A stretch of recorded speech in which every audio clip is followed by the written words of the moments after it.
Hi കൂട്ടുകാരെ. ചേച്ചി ഇപ്പോൾ ഊണെല്ലാം കഴിഞ്ഞ് ഇവിടെ വന്ന് കുറച്ച് നേരം ഇരുന്നപ്പോഴേ അപ്പം വിചാരിച്ച് നിങ്ങൾക്ക് കുറച്ച് കാര്യങ്ങൾ പറഞ്ഞു തരണമെന്ന് തോന്നി. എൻ്റെ പ്രേക്ഷകർക്ക്, എൻ്റെ ഫാമിലിയിലുള്ള നല്ലവരായ എല്ലാവർക്കും. അപ്പോൾ ചേട്ടനോട് ഞാൻ ചോദിച്ചപ്പോൾ പറഞ്ഞു, നീ പേരും നാളും ഒന്നും പറയരുത്, അല്ലാതെ നിനക്ക് വേണമെങ്കിൽ പറഞ്ഞു എന്ന് പറഞ്ഞ്. ഞാൻ പേരൊക്കെ പറയാനാണ് ഇരുന്നത്. എന്നാൽ ശരി, നമ്മുടെ ചേട്ടൻ പറഞ്ഞ അനുസരിച്ച് പേരൊന്നും ഞാൻ പറയുന്നില്ല, നിങ്ങൾ ഊഹിച്ചെടുത്തോണം. പറയാൻ വന്നത്, ഇതിനുമുമ്പ് ചേച്ചി ഒരു വീഡിയോ ഇട്ടിട്ടുണ്ടായിരുന്നു. ഈ ആൾക്കാർ ഇത് പ്രോഡക്റ്റ് എല്ലാം വാങ്ങി സൗന്ദര്യം കൂട്ടി ഓരോരുത്തർ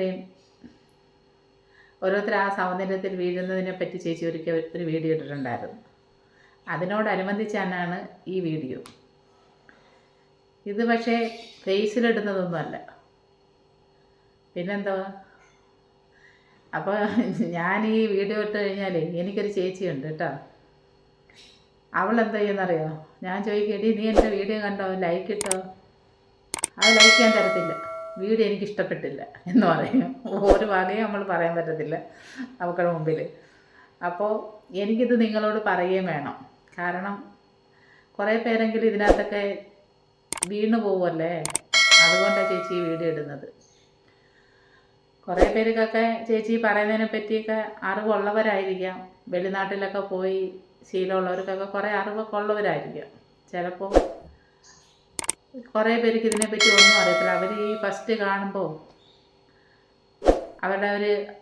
ചേച്ചി 2 ദിവസം മുമ്പ് ഒരു വീഡിയോ ഇട്ടിട്ടുണ്ടായിരുന്നു. ആഫ്രിക്കയിൽ കുറച്ച് സ്ഥലത്ത് അവിടെയുള്ള ആൺകുട്ടികൾ അവിടുത്തെ പെൺകുട്ടികളെ നോക്കുന്നത് കൊണ്ട് 10 വയസ്സ് കഴിഞ്ഞ കുട്ടികളുടെ നോക്കുന്നത് കാരണം ബ്രസ്റ്റ് വലിപ്പമുള്ളതാകുമ്പം ആൺകുട്ടികൾ ആകൃഷ്ടരാകുമെന്നും പറഞ്ഞ് ആ പെൺകുട്ടികളെ ചുട്ടുപഴിപ്പിക്കുന്ന കമ്പിയെല്ലാം വെച്ച് അതിൻ്റെ വളർച്ച മുരടിപ്പിക്കുന്നൊരു വീഡിയോ ചേച്ചി ഇട്ടിട്ടുണ്ടായിരുന്നു. അപ്പോൾ അങ്ങനെയുള്ള ഓരോ സ്ഥലങ്ങളും ഉണ്ട്. അപ്പോൾ ഇന്ന് പറയാൻ വരുന്നത് മൊത്തത്തിൽ ഞാൻ ചേച്ചി പറയാം, ഇന്ന സ്ഥലങ്ങളൊന്നുമില്ല, ചതിക്കപ്പെടരുതെന്നുള്ള വിചാരിച്ചിട്ട് പറയുക. ഈ ചില സെലിബ്രിറ്റികൾ അവരുടെ ബാക്കും ഫ്രണ്ടും ഒരു ലേഡീസിനും ഇല്ലാത്തതുപോലെ പെട്ടെന്ന് കയറി അങ്ങ് വളരും, വളർച്ച കൂടുതലാവും. പക്ഷെ അവരിങ്ങനെ ഇറങ്ങി നടക്കുമ്പോൾ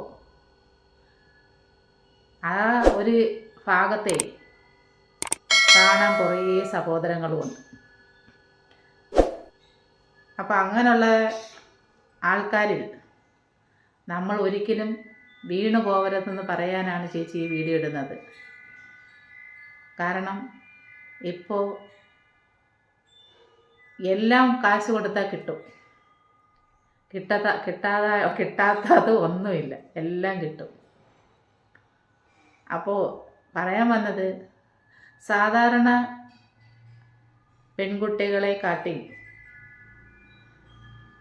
ഫ്രണ്ടും ബാക്കും അളവിൽ കൂടുതൽ ഓരോരുത്തർക്ക് ഉണ്ടെന്നുണ്ടെങ്കിൽ അത് കൃത്രിമമായിട്ടുണ്ടാക്കുന്നതാണ്. അതിനിപ്പോൾ വിപണികളിൽ മോൾഡ് വാങ്ങാൻ കിട്ടും. ഫ്രണ്ട് വശം എത്ര വലുപ്പം വേണമെങ്കിലും ആക്കാം, ബാക്ക് വശം എത്ര വലുപ്പം വേണമെങ്കിലും ആക്കാം. അത് വാങ്ങിച്ചിട്ട് പഞ്ഞിയിലോ എന്തെങ്കിലും അങ്ങനെ ആ അളവിനനുസരിച്ച് വെച്ചിട്ട് ടൈറ്റായ ഡ്രസ്സാണ് അതിനിടേണ്ടുന്നത്. ആ ടൈറ്റായ ഡ്രസ്സ് വലിച്ചിങ്ങനെ കെട്ടുമ്പോൾ നമ്മൾ വയ്ക്കുന്ന സാധനം അങ്ങനെ തന്നെ ഇരിക്കും എത്ര നേരം വേണമെങ്കിലും. അതാണ് പെട്ടെന്നൊരു സുപ്രഭാതത്തിൽ കുറേ സെലിബ്രിറ്റികൾക്ക് ഫ്രണ്ടും ബാക്കും വലിപ്പമേറുന്നത്. വെളിനാട്ടിൽ വെളിയിലുള്ള കൺട്രീസിലൊക്കെ പോയിട്ട് വെസ്റ്റേൺകാരൊക്കെ ഇത് ഉപയോഗിക്കാറുണ്ട്. കാരണം ഒരു പ്രാവശ്യം ഞാനിതുപോലെ ഒരു കമ്പനിയിൽ പോയി ഇതിന് ജോലി ചെയ്തപ്പോൾ അത് എക്സ്പോർട്ട് ചെയ്യാനുള്ള ഒരു കമ്പനിയായിരുന്നു. ഒരു കമ്പനിയിലെ ചേച്ചി ജോലി ചെയ്തത്. അപ്പോൾ നമ്മളൊരു സാധാരണക്കാരിയായ സ്ത്രീയല്ലേ. അപ്പോൾ ആ കമ്പനിയിൽ അന്ന് ഫ്രോക്കായിരുന്നു, വെസ്റ്റേൺകാരൊക്കെ ഇടുന്ന ഫ്രോക്ക് കണ്ടിട്ടില്ലേ, ആ ഡ്രസ്സായിരുന്നു. അപ്പോൾ ആ ഡ്രസ്സിനകത്ത് ഫ്രണ്ട് വശത്ത് വെച്ച് പിടിപ്പിക്കാനായിട്ട് നമ്മൾ വെച്ച് അത് തയ്ച്ചു കൊടുക്കണം. അപ്പോഴാണ് ഈ മോൾഡൊക്കെ ഞാൻ കാണാനിടയായത്. അപ്പോൾ എനിക്കന്ന് അറിയത്തില്ല ഇത് എന്തിനാണെന്നുള്ളത്.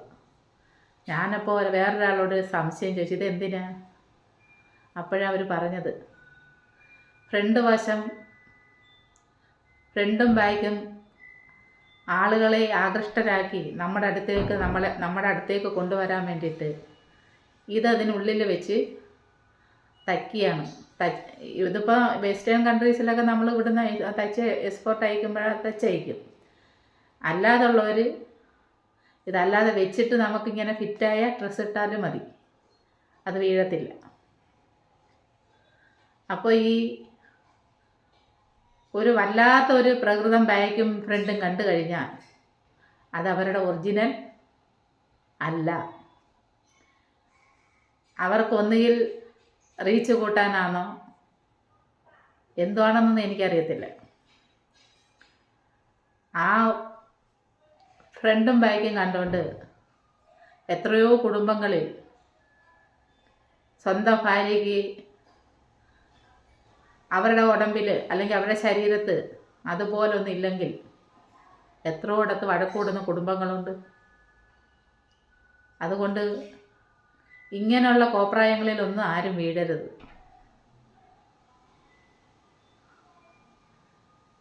യഥാർത്ഥ ജന്മനാ കിട്ടുന്ന ഒരു ലേഡീസിന് കിട്ടുന്നൊരു ബാക്കും ഫ്രണ്ടും ഉണ്ട്. ചിലപ്പോൾ അവരുടെ അമ്മയുടെയൊക്കെ ഒരു ഇതനുസരിച്ച് അവരുടെ ശരീരത്തിൻ്റെ ഘടന അനുസരിച്ച് അത് ചിലപ്പം കുറച്ച് കൂടുതലാവാം, അല്ലെങ്കിൽ ചിലപ്പം കുറവാവാം. പക്ഷേ ഇതുപോലെ ആവത്തില്ല. ഇതിലെ വണ്ടിക്കുതിര മാതിരി എടുപ്പ് കുതിര നമ്മൾ കണ്ടിട്ടില്ലേ, അതുപോലെ. അതുകൊണ്ട് എൻ്റെ സഹോദരങ്ങൾ ഒരു സെലിബ്രിറ്റികളുടെയും പുറകെ ഇങ്ങനെ പോകരുത്. അത് കണ്ട് ആകർഷണമായിട്ട് പോകരുത്. പിന്നാടി പുറകിൽ പറയണമെന്ന് തോന്നി പറഞ്ഞതാണ്. കാരണം നമുക്ക് നേരത്തെ അറിയാം, ഈ സിനിമാ ഫീൽഡിലെല്ലാം സ്വന്തം ശരീരം കൊടുത്തെങ്കിൽ മാത്രമേ അതിനകത്ത് ചാൻസ് കിട്ടത്തുള്ളൂ. അത് പണ്ട് കാലത്തൊട്ടേ അനുഭവം ഓരോരുത്തരും പറയുന്നതാണ്. അങ്ങനെ കൊടുക്കാത്തവർക്ക് ചാൻസും കിട്ടത്തില്ല. അന്നൊക്കെ പണം സമ്പാദിക്കാൻ വേണ്ടി ആരും ആരോടും പറയാറില്ല. അങ്ങനെ ഫീൽഡിൽ വളർച്ചയില്ലാത്ത എത്രയോ നായികമാരുണ്ട്. അവർക്ക് ഇങ്ങനെയുള്ള പണം വേണ്ടെന്ന് അവരങ്ങ് വിചാരിച്ചു. അങ്ങനെയുള്ളവർക്ക് പിന്നെ സിനിമയിൽ മുഖം കാണിക്കാൻ പറ്റത്തില്ല. ഇതുപോലെ അവരുടെ ആവശ്യങ്ങൾക്ക് അനുസരിച്ച് നമ്മൾ നിന്ന് കൊടുത്താൽ നമ്മൾ പിന്നെ സെലിബ്രിറ്റിയായി, നായികയായി എന്ന് വേണ്ട. പെട്ടെന്ന് അവർക്ക് 2 നില 3 നില വീടാവുന്നത്, കോടികൾ ആസ്തിയാവുന്നത്. പക്ഷേ അവരെ കല്യാണം കഴിച്ചുകൊണ്ട് പോകാൻ ആളുകളുണ്ട്. സാധാരണ ഒരു പെൺകുട്ടിയോ ഒരാൺകുട്ടിയോ ഇതുപോലെ എന്തെങ്കിലും ഒന്ന് ചെയ്തു കഴിഞ്ഞാൽ സമൂഹം അവളെ മുദ്ര കുത്തും, വേശ്യ. പക്ഷെ അവൾ പോകുന്നത് അവൾക്ക് ഒരു നേരത്തെ അന്നത്തിന് വേണ്ടിയിട്ടോ ഒരു നേരത്തെ ആഹാരത്തിന് വേണ്ടിയിട്ടോ ഒരു മാർഗവും ഇല്ലാതെ വരുമ്പോഴോ, അല്ലെങ്കിൽ സമൂഹം അവളെ അങ്ങനെ ആക്കി തീർക്കുമ്പോഴോ ആണ് അവളങ്ങനെ നടക്കുന്നത്. അതങ്ങനെ കണ്ടു കഴിഞ്ഞ ആളുകളെല്ലാം അവളെ അവജ്ഞയോടെ കാണും. ഇപ്പം മുംബൈയിലെ ഒരു തെരുവിനെ അങ്ങനെ പറയുന്നില്ലേ. പക്ഷേ ആ ബോംബെയിലുള്ള തെരുവിനെക്കാട്ടിയും എത്രയോ കൂടുതലാണ് ഈ സിനിമാ ഫീൽഡിൽ ഇതിനകത്തെല്ലാം ചെയ്യുന്നത്. ഒരു ചാൻസിന് വേണ്ടിയിട്ട്, ഒരു നായികയാവാൻ വേണ്ടിയിട്ട്.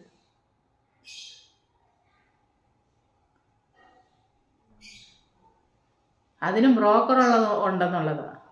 വസ്തു ബ്രോക്കർ, കെട്ടിടത്തിന് വാടകക്കാരെ കൊണ്ടുവരാൻ ബ്രോക്കർ. ഇപ്പോൾ സിനിമയിലും ഓരോ ആണുങ്ങൾക്ക് ഓരോ നായികമാരെ കൊണ്ടു ചെന്നാൽ ആ കൊണ്ടു ചെല്ലുന്ന ബ്രോക്കറിന് ഒന്നീ അമ്മ റോള്, അല്ലെങ്കിൽ നാത്തൂൻ റോള്, ഈ കൊണ്ടുവന്ന കുട്ടിക്ക് നായിക റോള്. അപ്പം അതാണ് നടക്കുന്നത്. എല്ലാത്തിനും ബ്രോക്കറാണ്. അങ്ങനെയുള്ളവർ ഇൻഡസ്ട്രിയിൽ ഇപ്പോൾ പിടിച്ച് നിൽക്കുന്നുള്ളൂ. നിങ്ങൾക്ക് തന്നെ അറിയാം, ഭാവന എന്ന് പറയുന്ന ഒരു നടിക്കെതിരെ പ്രശ്നം ഉണ്ടായപ്പോൾ കുറച്ച് പേര് അതിനകത്ത് പ്രതികരിച്ചു. അവർക്ക് പിന്നെ ചാൻസേ കിട്ടിയിട്ടില്ല. പക്ഷേ മഞ്ജു വാര്യന് കിട്ടിയിട്ടുണ്ട് കേട്ടോ. അതിനെപ്പറ്റിയൊന്നും ഞാൻ പറയുന്നില്ല. അത് നമ്മൾ ന്യൂസിലൊക്കെ ഓരോന്ന് കണ്ടുകൊണ്ടിരിക്കുകയപ്പോൾ ആരുടെയും പേരെടുത്ത് പറയാനൊന്നും ഞാനില്ല. ഞാൻ പറഞ്ഞു വന്നത് അന്ന് ഭാവനയ്ക്ക് അനുകൂലമായിട്ട് പറഞ്ഞ ഒന്ന് റീമ കല്യാണിൻ്റെ രമ്യ നമ്പീശൻ, അങ്ങനെ കുറച്ച് പേര്, പാർവതി, വേറൊരു പേരും കൂടെ ഉണ്ട് അതിൻ്റെ കൂടെ. ആ പേരെനിക്ക് ഓർമ്മയില്ല. ആ പാർവതി കഴിഞ്ഞിട്ട് പിന്നെ ഒരു പേരും കൂടെ ഉണ്ട്, ഏതോ തുരുത്തോ ഏതോ ഒരു പേര്. അവർക്കൊന്നും ഇപ്പം അങ്ങനെ ചാൻസേ ഇല്ലല്ലേ. റീമ കല്ലിങ്ങനും രമ്യ നമ്പീശനൊക്കെ ഇപ്പോൾ തമിഴിലാണ് പോകുന്നത്. ഈ നമ്മുടെ നാട്ടിലുള്ള ഇത്രയും ഫേമസ് നടന്മാർ, വയസ്സായ നടന്മാർ, ഇവരെല്ലാം ഇങ്ങനെ പോയെന്നറിയുമ്പോഴേ എല്ലാവർക്കും എന്തിനാ ഇങ്ങനെ പണം സമ്പാദിക്കുന്നില്ലേ? ഇനിയെങ്കിലും ഇനി പോകുന്ന കുട്ടികളെങ്കിലും ഇതിനൊരു പുള്ളി ഉണ്ടാക്കണം. കാരണം അഭിനയിക്കാൻ വിളിക്കുകയാണെങ്കിൽ ഞങ്ങൾ അഭിനയിക്കും, അല്ലാതെ ഞങ്ങളുടെ ശരീരം വിൽക്കാൻ ഞങ്ങൾ തയ്യാറല്ല. ഒരുത്തൻ്റെയും കൂടെ നമ്മൾ കിടന്നുറങ്ങിയിട്ട് ഞങ്ങൾക്ക് ചാൻസ് വേണ്ടാന്ന് ഇനി വരും തലമുറകൾ അതുപോലെ പറയണം. അങ്ങനെ കിട്ടുന്ന ചാൻസ് മതി നിങ്ങൾക്ക്. അല്ലാതെ എന്ത് വേണമെങ്കിലും ഞങ്ങൾ ചെയ്യാം, ഞങ്ങൾക്ക് പണം മതിയെന്ന് പറഞ്ഞ് നടക്കുന്ന ആ ഒരു കാലഘട്ടത്തെ വിട്. അവർ അങ്ങനെ ഇനി പോകത്തുള്ളൂ. ഇനി വരും തലമുറ ഇതൊക്കെ ഇനിയിപ്പം ബ്രോക്കറാവാൻ പോവുക. ഇനി വരത്തില്ലേ കുറേ കുഞ്ഞു കുട്ടികൾ ഇനി വരുമല്ലേ, പുതിയ നായികമാർ, അല്ലെങ്കിൽ സിനിമയിലെല്ലാം അഭിനയിക്കുക. അവരെ പറ്റി പറയാൻ ആരും ഈ ഒരുത്തന്മാരുടെ മുമ്പിൽ അവനവൻ്റെ ശരീരം വിറ്റ് കാശ് വേണ്ടാന്നങ്ങ് പറയണം. ഞങ്ങൾ അഭിനയിക്കുന്നെങ്കിൽ, ഞങ്ങൾ നല്ലതായിട്ട് ആക്ട് ചെയ്യുന്നെങ്കിൽ ഞങ്ങൾ എടുക്കുക. അല്ലാതെ രാത്രി വരാനും അല്ലെങ്കിൽ നിങ്ങൾ പറയുന്നിടത്ത് വരാനും ഞങ്ങളെ കിട്ടത്തില്ല എന്നങ്ങ് തറപ്പിച്ച് എല്ലാവരും അങ്ങ് പറയണം. പറയുമ്പോൾ പിന്നെ എന്തായാലും ഇവർക്ക് പ്രൊഡ്യൂസർമാർക്ക് ഡയറക്ടർമാർക്കെല്ലാം സിനിമ എടുത്തേ പറ്റൂ.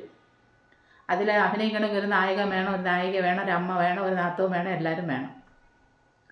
അപ്പോൾ പിന്നെ ഇങ്ങനൊരു എല്ലാവരും ഇതുപോലെ അങ്ങ് പറയണം. ഇനി വരും തലമുറകൾ, ഇപ്പോഴത്തെ അല്ല, ഇനി വരുന്നവർ.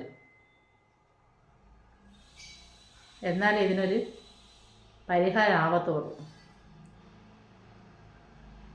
ഇനിയിപ്പോൾ കുറേശ്ശെ ഒന്ന് ഒതുങ്ങുമെന്ന് തോന്നുന്നു. ഇതിപ്പം എല്ലാ സമൂഹം മൊത്തത്തിൽ അറിഞ്ഞില്ലേ, ഈ പളിച്ചെന്ന് നല്ലതായിട്ട് നടക്കുന്നവരുടെയൊക്കെ മുഖം മൂടി അഴിഞ്ഞ് വീണില്ലേ ഇപ്പോൾ. അപ്പോൾ ഇത് ചേച്ചി പറയാൻ വന്നത്, ഈ വെച്ച് കെട്ടുന്ന ഫ്രണ്ടും ബാക്കും വലുതായി കാണിക്കുന്നതിനോട് അത് യഥാർത്ഥമാണെന്നും പറഞ്ഞ് നിങ്ങൾ ആരും പോയി കബളിപ്പിക്കപ്പെടരുത് കേട്ടോ. അതിനായി ചേച്ചി ഈ വീഡിയോ ഇട്ടത്. ചേട്ടൻ വരുമ്പം നീ എന്തിനാ ഇട്ടെന്ന് ചോദിക്കും. ഞാൻ ആളിനെ ഒന്നും പറഞ്ഞില്ലല്ലേ, ഇങ്ങനെയല്ലേ ഇട്ടേക്കുന്നത്, അതുകൊണ്ട് കുഴപ്പമില്ല. കാരണം നമ്മൾ ഇങ്ങനെ മൂടി വെച്ച് കഴിഞ്ഞാൽ ഒരു 10 പേരെങ്കിലും ചേച്ചിയുടെ വീഡിയോ കാണുന്നവരുണ്ടെങ്കിൽ അവർക്ക് മനസ്സിലാകണമല്ലേ. അല്ലെങ്കിൽ നിങ്ങൾ പറയത്തില്ലേ ചേച്ചി എല്ലാ ന്യൂസിലും ഏത് കാര്യം വന്നാലും വീഡിയോ ഇടും, ഈ ഒരു കാര്യത്തിന് ചേച്ചി പ്രതികരിച്ചില്ലെന്ന്. അതുകൊണ്ട് വന്നത്. ഇനി തൊട്ട് ബൈ പറയത്തില്ല. ബൈ പറയുമ്പോഴേ ഇവിടെ ഉള്ളവരെല്ലാവരും പറയുന്നത് എന്തിനാണ് ലാസ്റ്റ് ബൈ പറയുന്നത്, എന്തിനാണ് ബൈ പറയണ്ടാകുന്നു. അപ്പോൾ എല്ലാവരും വീഡിയോ കാണുക കേട്ടോ. ഇത് കണ്ടിട്ട് ഇനി ആരുടെ മുന്നിലും നിങ്ങൾ പോയി വീഴാതിരിക്കുക. നമുക്ക് നമ്മുടേതായ ഒരാൾ കാണും, അവരാണ് എപ്പോഴും നമുക്ക് നല്ലത് കേട്ടോ.